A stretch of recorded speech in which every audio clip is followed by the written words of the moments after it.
कैसे किया एक चील ने एक लड़की का पालन पोषण। जी हाँ, आपने सही सुना। एक राज्य में एक धनवान कुम्हार रहता था। उसके पास ढेर सारी संपत्ति थी, पर उनकी देखभाल करने के लिए एक भी बेटा नहीं था। उसकी पत्नी बार बार बेटी को जन्म देती थी, जिससे वह तंग आ चुका था। उस जमाने में बेटे और बेटी में फर्क किया जाता था। परिवार में बेटों की अहमियत ज्यादा थी। इस बार भी कुम्हार की पत्नी मां बनने वाली थी। बच्चे के जन्म का समय करीब आने पर पत्नी जब रिवाज के अनुसार मायके जाने लगी तो पति ने कहा, इस बार भी अगर बेटी लेकर आई तो मैं तुझे मुड़ई व्यापारी को बेच दूंगा। पति की बात सुनकर पत्नी डर गई। भाग्य के फेर देखो, इस बार एक सुंदर कन्या का ही जन्म हुआ। लड़की देखकर कुम्हारिन के हाथ पांव फूल गए। किसी को कच खबर होने से पहले ही उसने दिल पर पत्थर रखकर उस नवजात शिशु को एक बर्तन में डालकर ढक्कन लगा दिया और नदी में बहा दिया। बर्तन पानी के लहरों में हिलोरे खाता हुआ बह चला। एक धोबी नदी में कपड़े धो रहा था। उसने पानी की मझधार में बहकर आते हुए एक बर्तन को देखा। धोबी तैरता हुआ बर्तन के पास गया। अंदर देखने की उत्सुकता से उसने बर्तन का ढक्कन खोल दिया। अंदर सोई एक नवजात बच्ची को देखकर उसकी आंखें खुली की खुली रह गई। वह जब बर्तन को हाथ से घसीटते हुए नदी के किनारे की ओर लौट रहा था, अचानक आसमान में उड़ती मादा चील उस पर झपटी और बच्ची को झट से उठाकर उड़ चली। धोबी देखता रह गया। चील बच्ची को पीपल के पेड़ के ऊपर बने अपने घोंसले पर ले गई। उस सुंदर छोटी बच्ची को देखकर चील की ममता जाग उठी। वह उसे खा न सकी। उसने उसे अपनी बेटी की तरह पाल पोस कर बड़ी करने का निश्चय किया। अब रोज जहाँ भी अच्छी खाने की चीज देखती है, चील उसे झपट कर ले आती है और बेटी को खिलाती है। चील की बेटी धीरे धीरे बड़ी होने लगी। किसी के घर में जब लोग अच्छे कपड़े धोकर धूप में सूखने के लिए बाहर डाल देते, चील उसे उठाकर ले आती और बेटी को पहनाती। एक दिन राजा की बेटी जब नदी में नहाने गई तो उसने अपने गहने उतारकर किनारे पर रख दिए। चील मौका देखकर उन्हें भी उठा लाई और बेटी को पहनने के लिए दे दिया। इस तरह कंघी, सिंदूर, आईना, सुगंधित तेल का डिब्बा आदि लड़की के सामान जहाँ मिलते वह उठाकर ले आती और अपनी बेटी को देती। धीरे धीरे पीपल के पेड़ पर ही चील की बेटी बड़ी होने लगी और एक खूबसूरत युवती बन गई। चील को उसकी चिंता होने लगी। चील ने एक दिन अपनी बेटी से कहा, तू अब बड़ी हो गई है, मैं तुझे छोड़कर रोज दूर चली जाती हूँ। तुझे कोई नुकसान पहुंचाए ये चिंता मुझे खाए जाती है। मुझे हर पल डर लगा रहता है। अब से अगर कोई मुसीबत आए या तुझे डर लगे तो ये गीत गाना, मैं झट तुम्हारे पास उड़कर आ जाऊंगी। आहतर पात लरे की सरे, चिलनी आई मोर आगते परे। अर्थ पीपल के पत्ते हिले और डोले, मेरी चील मैया मेरे आगे आ जाए। एक दिन एक सौदागर उसी रास्ते से जा रहा था। गर्मी से राहत पाने के लिए वह उस पीपल की छांव में बैठ गया। अचानक एक लंबा बाल उसके हाथ में आ गिरा। उसने चारों ओर नजर फेरकर ऊपर देखा तो चील की सुंदर बेटी दिख गई।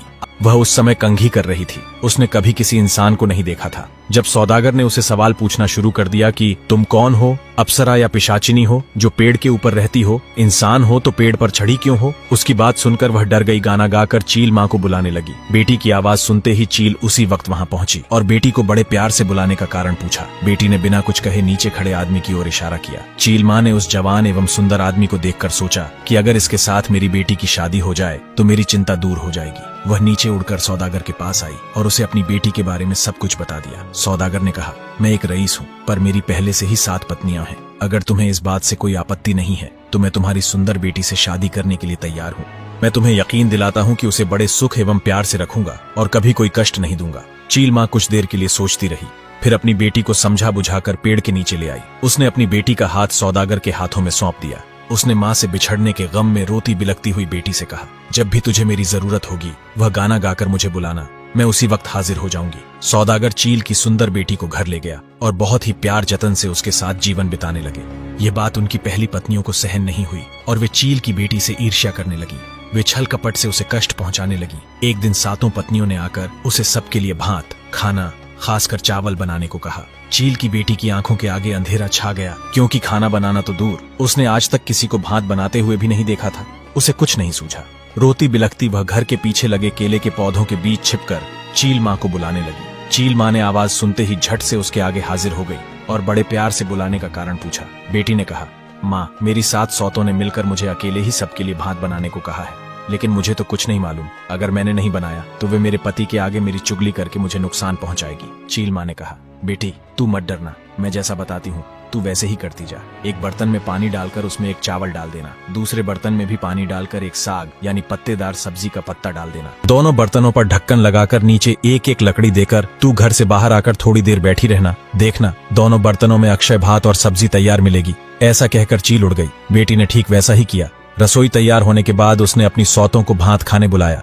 7 सौतों ने अपनी अपनी थालियों के नीचे एक छेद करके रखा था। जैसे ही वह भात और अंजा सब्जियों का रस परोसती, छेद से सारा रस बह जाता दोबारा कहती, भात खत्म हो गया है और लाओ। अक्षय बर्तन से खाना परोसने के कारण खत्म नहीं हो रहा था। अंत में सातों सौत हार कर शर्म से उठकर चली गई। एक दिन सातों सौतों ने मिलकर चील की बेटी को गोहाली गायों को रखने और घर साफ करने को कहा। उसे कहाँ साफ सफाई की आदत थी, उसने तो कभी कुछ नहीं किया। वह गोहाली में गायों के बीच जाकर रोती हुई चील माँ को बुलाने लगी। चील माँ रोज की तरह झट से बेटी के पास पहुंची और बड़े प्यार से बुलाने का कारण पूछा। बेटी ने अपनी परेशानी बताई। चील माँ बोली, तू झाड़ू की एक लाठी लेकर गोहाली के इस छोर से दूसरी छोर तक फेरती जा, देखना पूरा गोहाली साफ हो उठेगा। यह कहकर चील माँ उड़ चली। माँ के कहे अनुसार बेटी ने काम किया और देखा कि गोहाली एकदम चमक उठा है। सौदागर चील की बेटी के काम काज को देखकर और प्रसन्न हुआ और ज्यादा प्यार करने लगा। सातों पत्नियां कपास को धोकर सूत निकालकर तांत में कपड़े बुनने लगी, मगर चील की बेटी को यह सब कुछ नहीं आता था। वह रोती बिलखती सूत और कपास को हाथ में लिए बैठी रही। सात सौतों ने सोचा, इस बार यह बुरी तरह फंसी। कपड़ा न दे पाने पर सौदागर इसे क्या करेगा पता नहीं, और मन ही मन खुश होने लगी। उधर बिहू के दिन करीब आने लगे। चील की बेटी घर के पीछे केले के बगीचे में छिपकर माँ को बुलाने लगी। इस बार भी चील माँ ने उपाय दिया। कहा, तू चिंता मत कर, जब तक मैं जीवित हूँ तुझे कुछ नहीं होने दूंगी। तू 4 बांस के छूंगे लंबे टुकड़े ले आ और सब में थोड़े कपास भरकर उनका मुंह बंद कर देना। बिहू के दिन जब तेरा पति तुझसे कपड़ा मांगेगा तब उन्हें ये चूंगे दे देना। कहकर चील माँ उड़ चली। चील की बेटी ने कपास को हाथ तक न लगाया। यह देखकर सौतों को बड़ा मजा आया। बिहू के दिन पति के पैरों को छूकर प्रणाम करके एक एक कर सातों पत्नियों ने उन्हें सुंदर कपड़े दिए और बदले में पति का प्रेम और आशीर्वाद पाया। चील की बेटी ने 4 चूंगे उनके हाथ में थमा दिए। कपड़ों के बदले चूंगे को देखकर सातों पत्नियां ठाके मारकर हंसने लगी। सौदागर को भी गुस्सा आया। कहने लगा, ये सब क्या है, तेरे बुने हुए कपड़े कहाँ हैं? उसने छोटी पत्नी को फटकार लगाई। चील की बेटी ने विनम्रता से कहा, इन्हें खोल कर देखिए।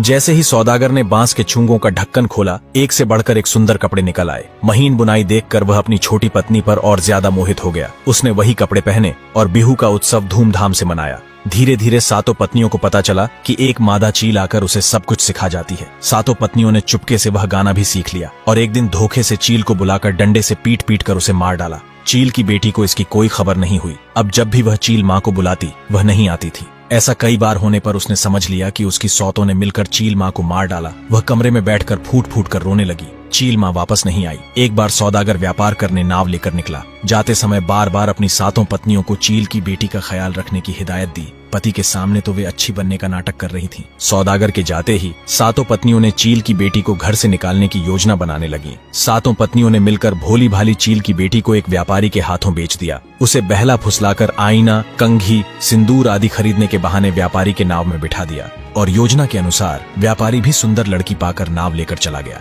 नदी किनारे अपने घर ले जाकर व्यापारी ने उसे सूखी मछली की रखवाली करने को कहा। एक दिन मछली के पास बैठी चील की दुखी बेटी अपनी चील माँ को याद करती हुई गाने लगी। कुमारनी आए मुख उतवाई दिले, सिलनी आए मुख दांगी धरिले, सौदागर कवरे मक ब्या कराले, 7 सतीनी मक मोडिट बेसिले, मुड़िए मुख शुकान माच रखिया पातिले। अर्थ, कुम्हारिन माँ ने बहा दी, चील माँ ने उठा लिया। सौदागर कुंवर ने शादी कर ली। सातों सौत ने व्यापारी को बेचा। व्यापारी ने सूखी मछली की रखवाली करने को कहा। नाव में सामान भरकर सौदागर उसी नदी के रास्ते से घर वापस आ रहा था। उसने अपनी छोटी पत्नी की आवाज पहचान ली और तुरंत नाव लेकर उसके पास गया। उसकी औपबीती सुनकर उसे बहुत दुख हुआ और उसे अच्छी तरह नहलाकर नया रिहा यानी मेखला चादर और असमिया महिला की वेशभूषा पहनाई। सौदागर ने एक बड़े लकड़ी के बक्से में सांस लेने हेतु 2 छेद किया और उसके अंदर चील की बच्ची को रखकर घर ले आया। जब सौदागर नाव में सामान भरकर सामने से आ रहा था, सातों पत्नियां पति को नाव में ढेर सारा सामान लाते देखकर फूली न समाई और उनके स्वागत के लिए सज धज कर बाहर आ गई। सौदागर ने पूछा, मेरी छोटी पत्नी चील की बेटी नहीं दिख रही है, वह कहाँ है? उन्होंने जवाब दिया, वह अपनी मायके गई है। सौदागर ने कहा, मेरा मन कह रहा है कि तुम लोगों ने उसके साथ जरूर कुछ बुरा किया है। कौन सच कह रहा है और कौन झूठ, अभी पता चल जाएगा। सौदागर ने घर के पीछे एक लंबी गर्त खुदवाई और उस पर नुकीली लकड़ी, कांटे आदि डाल दिए।